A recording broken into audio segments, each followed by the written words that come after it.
کی حالت دن بدن خراب ہو رہی ہے. لوگ مہنگائی کی وجہ سے خودکشی پر مجبور ہو رہے ہیں. 70 سال کی تاریخ میں سب سے بدترین مہنگائی آج ہے.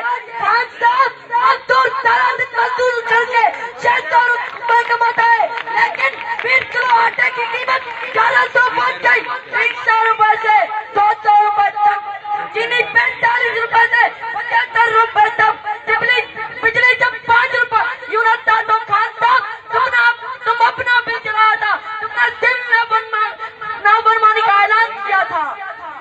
اب لوگ کیوں نافرمانی نہیں کریں گے؟ خودکشی کریں گے، خودکشی کریں گے، خودکشی کریں گے. خان صاحب ہم تیری ایمانداری پر کبھی شک نہیں کریں گے. تیری عید کے جو بیٹے ان کی کوئی کاروائی نہیں، بس یہ لوگ اقتداری انجوائے کر رہے ہیں. خان صاحب تم پاکستان کی عوام کی آخری امید ہو. مہربانی کر کے کل لوگوں کا حال دیکھو، لوگ تباہ ہو رہے ہیں، دستیاں بند ہو رہی ہے، کاروبار تباہ ہو گئے، غریب لوگ پیس رہے ہیں، کی بات ہو رہی ہے. خان صاحب مہربانی کر کے ان غریبوں کا کچھ تو خیال کرو، کیونکہ ان غریبوں نے تجھے سلیکٹ کیا ہے، یہ پیراچوٹ سے آئے ہوئے.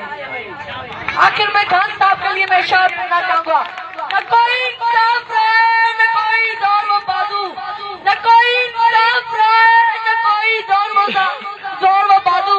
پریشان ہے میرے ملک میں ہر سنگ و سازو. میرا اللہ رکھنا کرم اپنی تیز نگاہی کا، ہو گیا ہے میری خالی دیش میں انصاف کا ترازو.